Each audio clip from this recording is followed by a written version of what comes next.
everyone. Welcome back to How We Cope, a podcast dedicated to elevating your life by your host, Nicole, licensed life coach and therapist. With me today is Dr. Michelle Haloossim, who's a doctor of Chinese medicine and a practitioner of classical Chinese medicine. Michelle, for me, has been the utmost healer in so many ways and has brought me closer to my mind, body, and soul. And I really want to give you guys the gift of hearing how she does her practice and how we can also cope with our own health journey. So, Michelle, thank you for being with us today. Thank you so much for having me. I'm so happy to be here. So let's just kind of start with what brought you to classical Chinese medicine? Well, really, my life fell apart, honestly. I had some pretty rigid plans and they didn't go as planned. And I was really lost in a lot of ways. But then as it goes, I was quite miraculously guided to the office of Dr. Elliot Ivanhoe, who is a classical 5-element acupuncturist in Santa Monica. And he changed my life. Really, I had been struggling with anxiety, depression, eating disorder. I mean, really everything under the sun for such a long time, and was on a few different medications. And working with him, I was able to get off my medications and I just felt a deep call, like I have to do this, or I get to do this. Yeah. And so that's him. Though I went to school again for a very long time. And that's beautiful. I feel like most people I talk to that come into the Chinese medicine aura and world, it has somehow been failed by a system that wasn't working for them. And it seems like it was a pathway into actually, especially for me in my journey, into actually being in touch with our body. And on that note, when I come to see you, it feels like I'm seeing a guru, a spiritual healer, a doctor, and so much more. It's like every detail of my life is said to you, and I can tell that you take everything into consideration. And it was really the first time that I actually have felt seen by someone. And just a little bit of background for those who are listening. So my journey into classical Chinese medicine started in COVID, as you remember. I do. Where I was seeing a therapist at the time, and I was deeply depressed and anxious, which I now know was so justified. And in the moment, she had asked me to go on antidepressants, which didn't feel right with me. And I remember I texted you and I was like, this is what she wants me to do. Like, what do you think? And you were like, no. You're like, come see me. Let's do this. And it was so interesting because when I came to see you, all the context of my life came to the surface, and I understood so much more about the internal, kind of chaos that I had been going through way before COVID, and how COVID tended to exacerbate that in me. And I felt so much better. And then years later, with the passing of my sister, I think I was really questioning like why I felt the way I did. Like I was so tired all the time. I was having really painful periods. I was deeply depressed, and everywhere that it seemed like I turned to was another antidepressant and another something to give me a bypass. And so when I saw you, I remember something so clearly, and I was working as an associate therapist at the time. And you're like, you need to stop. And you were so firm on it that it was truly so solidified for me that in classical Chinese medicine, and especially in your practice, it's so much more than what's just happening on the physical sense. It's like you actually have to stop. This is taking a toll on your body. And so I want you to talk more about your specific approach and your paradigm with classical Chinese medicine. Yes. So foundationally, classical Chinese medicine is an integral medicine. It's deeply relational.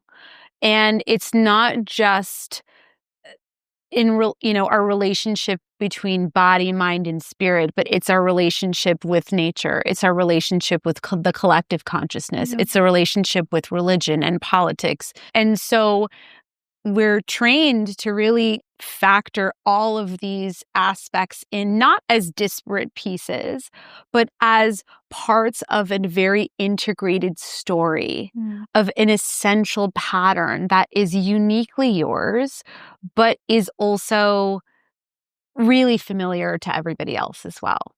And so in speaking to a lot of what you were talking about and like my own journey and, you becoming a therapist, it's like we're all trying to fill the gaps, for ourselves.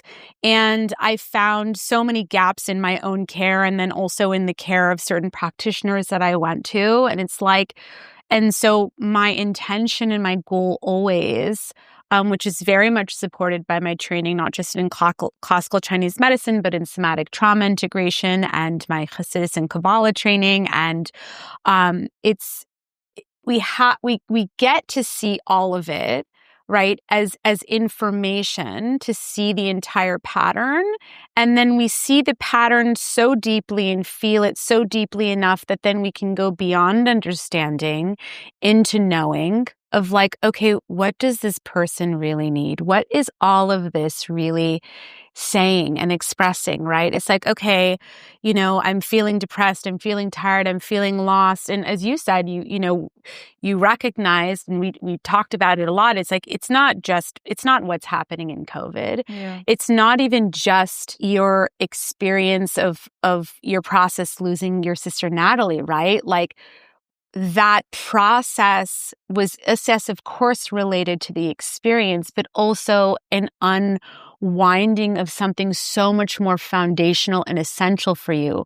And so it's hopefully the goal of all practitioners, it's certainly mine, to really factor in as much as I can so that I can get the full integrated picture and then be like, okay, how would this look if this was all in harmony? Yeah. How would this look if everything was actually working really well together? Yeah. And I think something that's specific to my practice that I think makes a difference is that there's a lot of accountability on the client, right? It's like, if you're not going to change certain things about your life, about the food you're eating, about your behaviors, if you're not really willing to create certain practices that are being cultivated every day, then you can come to me every single day and I can remind you of all of these things, but it's not really going to go anywhere. Yeah. And so that can be really challenging for people. But I think ultimately when you're game, which thankfully a lot of my clients are, we create real breakthrough and it's really powerful. Yeah, that makes so much sense. I feel that in my own practice and also on a personal level, because I think people get really caught up in feeling like the answer is outside of them. And so they start to do all of these different healing, practices, but there's always something missing. And what I've noticed in my own practice, and I think this happens really commonly in therapy too, is people get obsessed with concepts and stories. So it's like almost when we think even harder, and then it creates another concept, and people are trying to find all of these answers of going to the doctors and going to even the acupuncturist and the therapist and this, and it's like, that's all good. Totally. But if you don't realize that you're the answer, you're the healer of your world, and especially the connection between you and God, or you and a source, even you and nature. I think people are way too disconnected from Mother Earth. That's when we start to actually, this becomes a distraction. For sure. And then the body, again, even it's almost like it's on autopilot in a way. Or it creates disease to get your attention. Yeah, your body is almost like, no, you're not listening to me. So I totally believe in that. And I wanted you to also touch on that. In my practice, when I have someone that's postpartum or is grieving, or there's I have a PTSD client, I'm really picking up a lot of the pieces sometimes of some of my clients that go to a doctor's office and are prescribed something after 10 minutes of talking to them, right? And we know what postpartum does to a woman's body, and we know what grief can do to a body. And so I have found a frustration a lot of the times in I wouldn't say Western medicine because I don't think we can, coat anything as good or bad. Sure. But more of what I see with a lot of people going to doctors is that we're bypassing the feelings. Mm-hmm. It's like, your dad died, your mom died. Yes, let's sit with this. Mm-hmm. If you have a headache and you take an Advil, the headache's not going away. Mm-hmm. And so I want you to kind of touch on what your thought process is around that, what you see in your practice as well. For sure. That's an amazing question. So I think there are experiences that are challenging, that are part of nature. Mm-hmm. And then there's a point at which that becomes pathological. Yeah. So having a baby and going through the hormonal, psycho-emotional changes, a lot of times, unfortunately, in this day and age, a lot of women experience birth trauma or just, they're not prepared for or supported in their postpartum experience. That can be really challenging. So when they have certain challenges, whether that's, postpartum depression or, excessive weight gain or whatever it is, that's not necessarily pathological, right? It's incredibly uncomfortable. Yeah. And it's painful. But somebody who's experiencing, as you said, a lot of grief in response to a parent dying or, a really terrible loss, that's not pathological. That's actually nature in expression. Yeah. And so we don't want to intervene so much. We just want to support the system in being able to really move through the experience, right? Get better at feeling, which then inevitably will support the physiology improving and everything around that also improving. Like, you're just going through the process. Yeah. Then there's a point, though, at which it becomes pathological, right? Something happened 15 years ago and you've expressed and you've gone to therapy and you've done plant medicine and you've done everything and you're still crying and you're still as if it happened yesterday. That's a point where that becomes pathology. And then we look at it differently. I don't think in that case you still need antidepressants, although I'm not demonizing any of that. It's just an incomplete way of treating. But it's the treatment and the approach is different. Because it's like, okay, we've made space and now it's actually time to fortify those internal boundaries to be like, it's enough. Yeah. Let's look, there's all this light and life that's over here and we've been just kind of stuck over here. And so it's really being able to differentiate. It's like, is this just nature in expression, which grieves and is angry and is sad and whatever, or is this pathological? Yeah. I'm curious how Kabbalah plays a role in your practice right now, because it's been such a big aspect in my life, especially in my grief. But just to touch on it, I had a really complicated relationship with God my whole life, especially when my sister Natalie died. Naturally. I was angry and felt like God was this punishing force that would take. And I think what Kabbalah really brought me was this knowledge that that's not how it works. Like, God and spirituality is not a taking force. And in fact, we're the person that actually decides, like, how does this experience take from me versus give? And so I'm curious because in my practice, it's like when I talk about Kabbalah to someone, whether they're Jewish or not, it's almost like something clicks, even with like an atheist. You just talk about these concepts of light and understanding our soul's purpose and how that also, again, almost contradicts this idea of trying to bypass everything. Like, when something bad happens in our life, it's actually belief in Kabbalah to sit with it and appreciate it and then be like, okay, now what? There's an action, right? We don't get stuck in that kind of low vibration that you're talking about. So I'm curious, how do you see it helping your own life, but also the life of your patients? So I want to just backtrack a little bit because I think that there's something preceding that question, and it is the power of belief. And, prayer is a big practice, not just in my life, but in my practice and with my clients. And I think it's important that you really believe in something and then that belief and that faith is embodied. and that could be anything. I mean, I believe in God. I'm Jewish. That's very much the path of my faith. But I really encourage clients early on to become acquainted with and explore and become tethered to whatever feels bigger than them, the invisible web of energy that's really holding. And as you said, is only generous, is only benevolent, even though it has many faces and sometimes feels concealed. So that, I think, is like foundational. And then to answer your question specifically about Kabbalah and Hasidus practices, I mean, it really is such a beautiful technology. It's not just an ontological theory. Totally. It is really a powerful technology, a practical tools, as you said, to be able to not just perceive your life, but also move through it, right? In that everything is, for every pain and pressure, is really for the purpose of expanding our vessel to be able to contain more light. Yeah. And it blends really perfectly into my work with classical Chinese medicine, because that's everything that is really the one of the most foundational goals of the practice, which is to be able to create a container that is capable of holding more light. It's like, where are there blockages? Where is there stagnation? Where are things not flowing, right?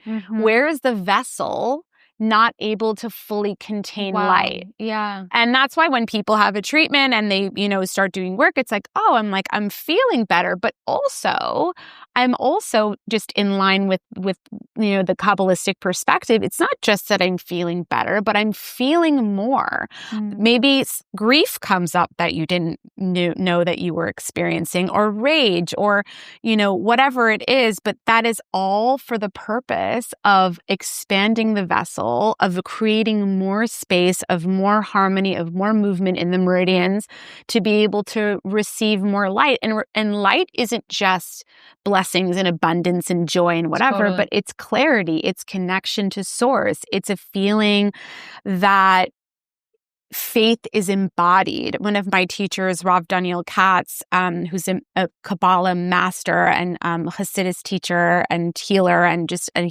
amazing human, always talks about the fact that faith is not a mindset. It's a state of consciousness. It's an embodied experience. It's connection to source, right?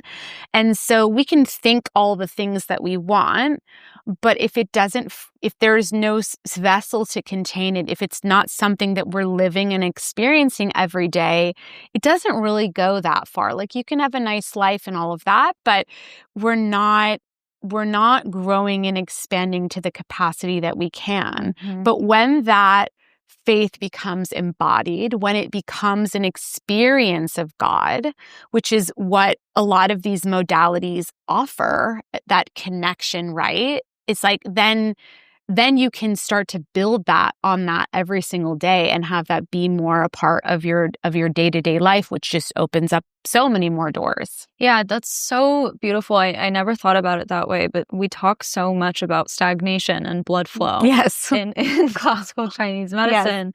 And the blockages that on a physical and also mental and spiritual level that we have in our lives, that it's almost like we could be a water bottle. Our vessel could be a water bottle, or it could be a gallon. And so how we actually allow more light to come in by expanding this level, like you said, it's not just about blessings. It's even in what do we do in the pain? And how can we even be grateful for, like, I say this to myself all the time, but like, when I know I'm not good, my skin breaks out. And I used to have a really hard relationship with it until quite recently. I'm like, thank you to my body for telling me that like there's work here. And so I feel like classical Chinese medicine with me and you has really been an opportunity for me to not be afraid of what goes on in my body. Because I think a lot of the times too, you go on social media, you go on the internet, and it's like, this is bad for you and that's bad for you, and like, it can feel so overwhelming and extremely stimulating, which is why I really love going to you, and the entire kind of paradigm of classical Chinese medicine is because it's so individual. like we were just talking about it before this podcast. Like I tend to carry heat in some parts of my body and cold and dampness in another part of my body. And what food would be good for me may not be good for my husband and may not be good for you. And so Totally. I think I would love for you to kind of talk more in detail about the mechanics behind it. Like, what do you look at when you see a patient, and what does some of it mean? I know it will take hours to kind of explain, I'll be very brief about it.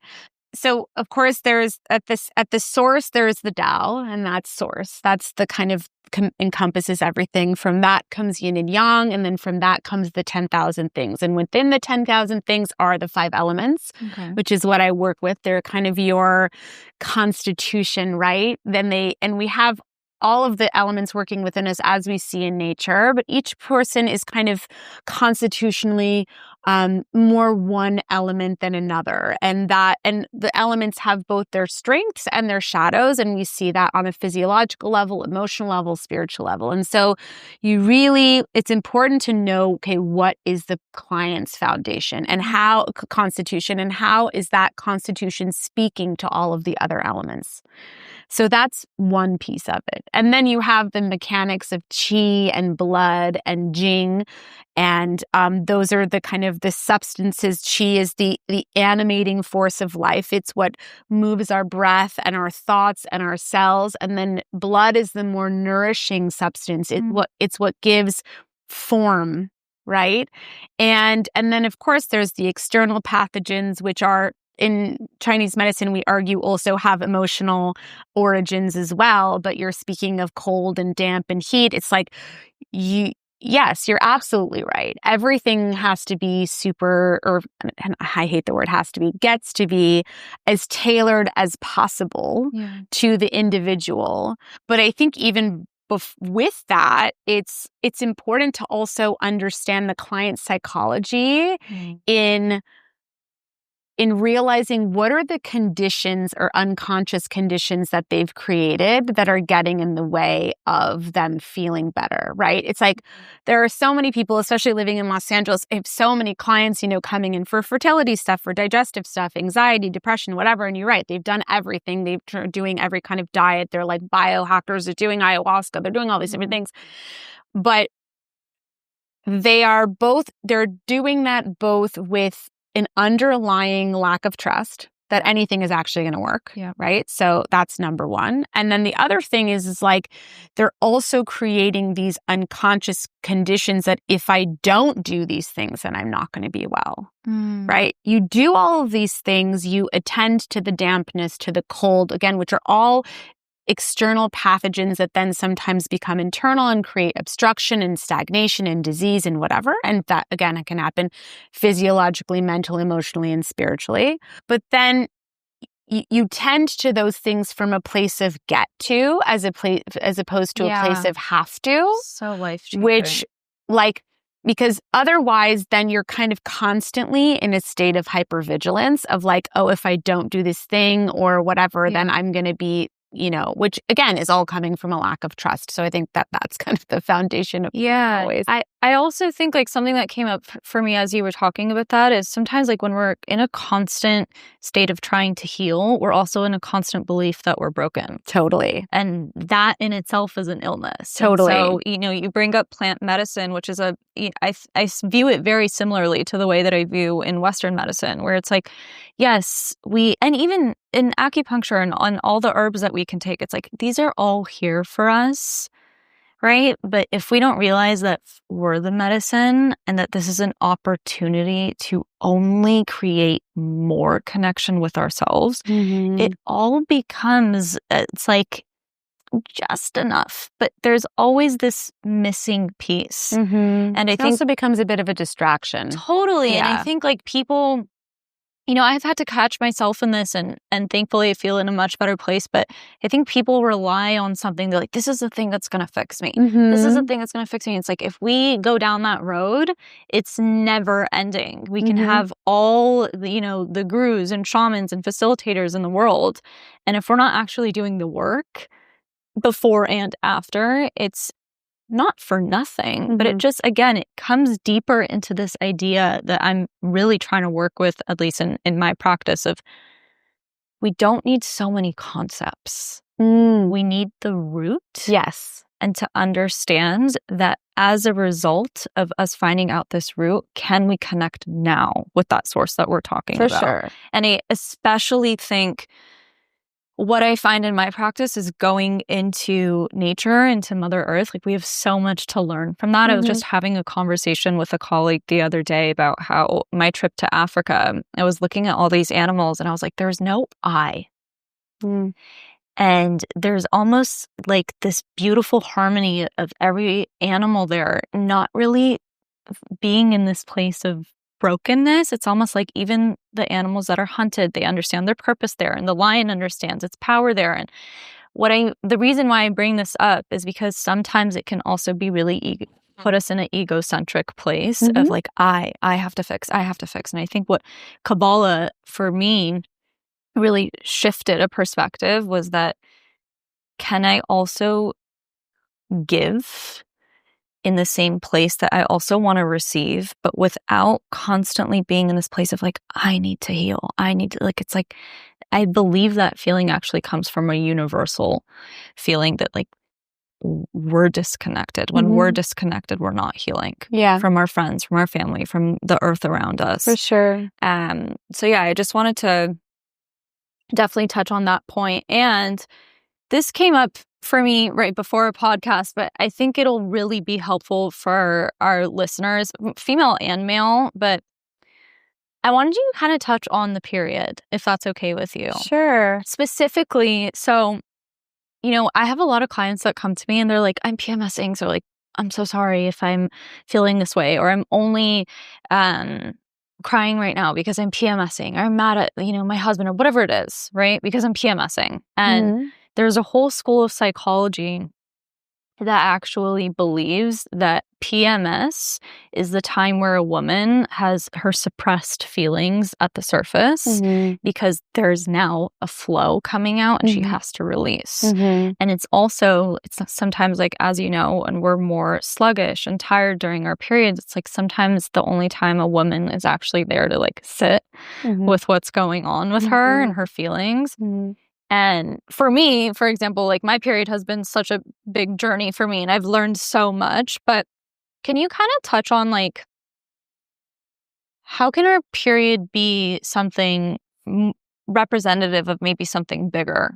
For example, like I remember when I was telling you about using like tampons and you were telling me that I'm not letting go of things and you were like, you're literally plugging yourself up. And I so see that in psychology a lot of the times when a woman is holding on to all of these, whether it's hormones or feelings and whatever, like she ends up having a worse period or she ends up having a more heavy flow that month. So I wanted you to briefly touch on that, on like, what do you see? Do you see a correlation between a woman's overall spiritual, mental, physical health and her monthly cycle? For sure. I mean, the menstrual cycle is really complicated and is seen in a lot of different aspects of a woman's life. I mean, there are certain patterns constitutionally that impact the way that a period is expressed, the period before, the period after, right? It's like, and women have all kinds of experiences. Some women are super energized once they get their period, or energized afterwards, or really angry before, really sad before, or have a lot of pain, or have a lot of clots. It's like everything to the color of the blood, the amount of clots, the flow, where your pain is, the quality of your stools before and after. It's like all of these things speak a very unique story to who you are. And particularly in the period, I mean, a lot of channels are involved, a lot of meridians are involved, but the Chiang Mai, which is the first, what we call, of the extraordinary vessels, there's 12 main meridians, and then there's 8 extraordinary meridians. The Chang is the blueprint of life. That is what is working. And then also the Dai Mai, which is what we call the belt vessel. And that is where a lot of the suppressed emotional content that, by the way, isn't not necessarily yours. It might be coming from the ancestry or even from the collective. For some women who are, I mean, all women, not even just women, all people are incredibly sensitive, but women as kind of containers they contain more of the energy collectively. And so when that opens up during the period, sometimes it can bring up a lot more stuff, as you said. So absolutely. I mean, I see it all the time. And yet, and even, when it comes to people who have sexual trauma or fertility trauma or I mean, any kind of trauma, a lot of women are holding in the womb space, in the blood. In Chinese medicine, we say that blood is not only houses the spirit, but it also contains the emotions and the emotional content. And so the quality of the blood, whether it's stagnant or moving or hot or cold or whatever, that is giving me and I a picture of what's going on psycho-emotionally, spiritually with people.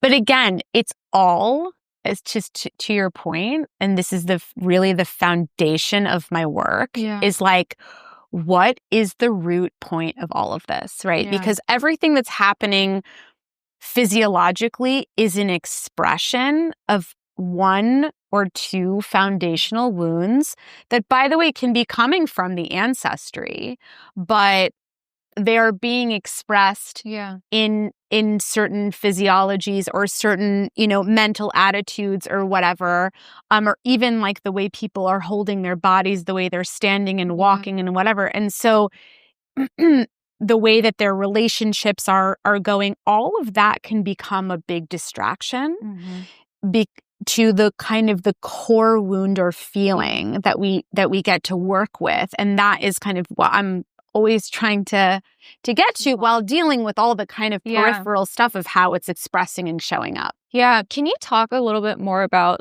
that kind of generational, maybe passing down of whether it's trauma or like a feeling that you're speaking about? And does that have to do with epigenetics? Like, is that what you're touching on, or is it something different? So epigenetics gives language and like objective information to kind of qualify everything that Chinese medicine and Kabbalah speaks about in terms of transmigrations and all of the ancestral content that is passed down through the genetic line. And again, the thing about epigenetics, and this was my, as you know, my background when I was studying public health in Colombia was specifically working with epigenetics of PTSD. So it's not how the genes are written out, but how the genes are expressed, and that those gene expressions are some things that can be passed down through up to 7, probably even more generations. And so these are qualities. They're not just diseases, but they're qualities of people that can be seen. There's usually tends to be 1 or 2 people in the lineage that are really the lineage holders and are working very hard in this life to kind of metabolize a lot of that energy. But again, Chinese medicine is speaking the same way, that we have this concept called prenatal qi and prenatal jing, which is everything that you came into this life with, both like in your mom's womb. Yes, and not just in your mom's womb, ancestrally also. Again, kind of pulling in the wisdom of epigenetics that we know now. And that's what we come into this world with, and we can't change that. But then we also have postnatal qi, which is, affected by the food we eat and the actions we take. And there's an interaction between these two. And so that also tells a story. And there's quite a bit that we can do postnatally that can impact the way that our prenatal qi is expressed, and in how that expresses in what one of my teachers, Yvonne Farrell, talks about our life's curriculum. Again, always bringing it back. It's happening physically, emotionally, and spiritually. Yeah. Do you see it come in that with the physicality, the spirituality, emotionally?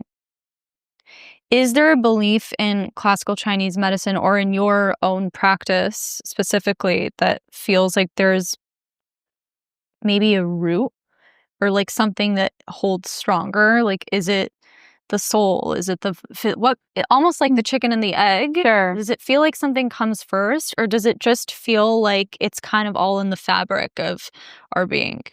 So the energy that comes from emotional imprints and feelings is the most potent force. And some would even, in a lot of sources, it says even our vulnerability to outside forces and external pathogens is impacted by the level of emotionality that we are experiencing, which again can have certain ancestral imprints and implications that we're already starting out with. And so I think the emotional experience that is kind of paramount in terms of in Chinese medicine, and that comes very much from spirit. That comes from the level of spirit. Okay, good. I love that. That's really good to know. So with that, I always ask this question on my podcast, which is how do we cope? Mm-hmm. And it can be really broad. Mm-hmm. But again, going back to what we started with on the podcast is, I think people and maybe even people listening to this podcast may be at that point of something's not working, right? Or I've gone to the doctors, I've done the therapy, I've done all of it, and something feels not right. Sure. So do you feel like there's a good pathway, stepping stone, or if you were you again in that position, like how would you cope with that? Sure. That's a great question. I think in its most foundational sense, being with your experience. And, this comes partially from my somatic parts training and a lot of the psychedelic integration work that I do. It's like, what's coming up? Where is it in the body? How can I attend to that with as much compassion or even neutrality as possible? How can I acknowledge the resistance that's around that compassion and neutrality, right? Also with compassion and neutrality. And then if you can pair that with, like, for example, let's say right now I'm getting really triggered and I'm experiencing a lot of grief. I can take a moment, and it doesn't have to take that long. It can take 30 seconds, I'm tuning in, I'm closing my eyes, I'm tuning in. Okay, I'm tracking. Where is it? Okay, it's in my chest. I'm just with it. I'm just breathing into it and just noticing it. And I always tell my clients when they're feeling super activated, just using a really kind of slow rocking, particularly when you're more in a sympathetic or even in a dorsal kind of more freeze response, right? Just kind of rocking and holding yourself, and you're noticing. You don't have to do anything about it. You're just with it and noticing it, right? So it's not the fight that I just had with my boyfriend. It's not the fact that there's politicians who I don't like, right? It's the fact that I feel out of control in this moment. And how can I just be with that sense of out of control and tend to it from the part of me that's whole and integrated? Yeah. And then, but having that somatic component of either rocking or shaking or just kind of doing some kind of intuitive movement. Of course, there's a lot of different practices, tapping and whatever it is, but even just like, there's no wrong way to do it. It's actually the way that you do it is the right way. So just being with it, noticing where it's in the body, and offering as much compassion as possible to the part that's being activated. Yeah.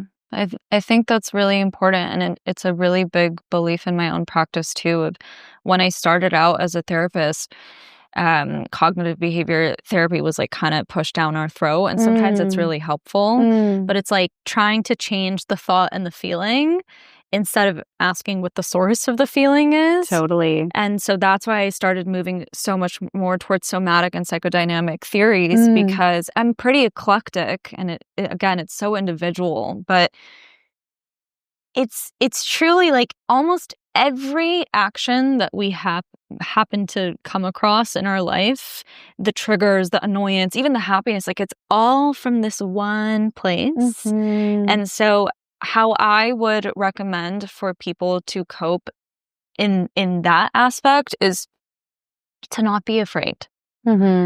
because again, you are the medicine. So if you can understand that, and like you said, Michelle, if you can have a trust and a faith in something bigger, that something has you and wants you to heal. For sure. Like, what a beautiful path you will get to go down. And so I really feel like that, in conjunction with something like coming to a classical Chinese medicine practitioner, can be such a helpful way into finally kind of setting free from all these things that we tend to run away from so much in the modern world. Mm-hmm.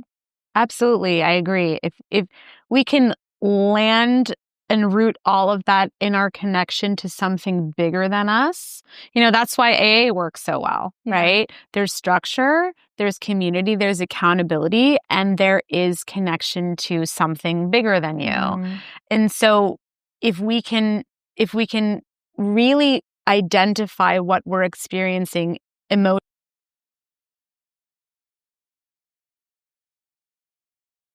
to hold it and reminding ourselves. I think so many reasons, the reason why people just want a quick fix or feel so kind of hopeless is because they don't think that they have the capacity.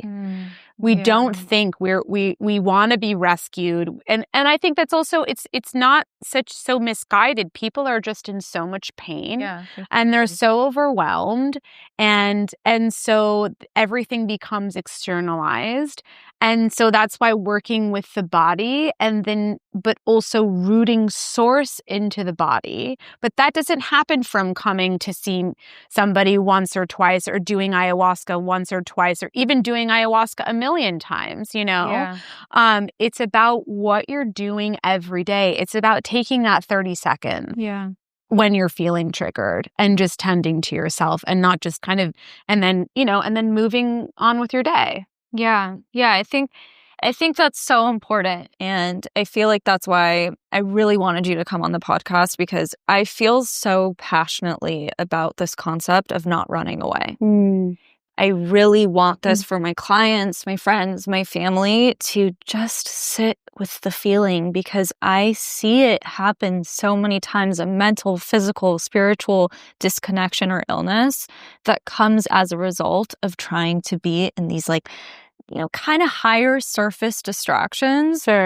Which again, don't really allow us to feel the full beauty of life. Like, life is dark, and with darkness comes light. We cannot have the sun without the moon. And so I really feel like in my body of practice, and why I love coming to you so much, is that it's all welcomed, and it's not this stigmatized thing of yes, people are depressed and people are anxious and people go through shit, and what you do with that is what will create so much abundance in your life. If you can actually welcome these two things that are not evil or bad, it's all good. And so I really appreciate you coming and talking to us, and I want people to find you. So how would be the best way for them to do that? The best way to find me is through my website, and you can reach me there, which is www.mh-acupuncture.com.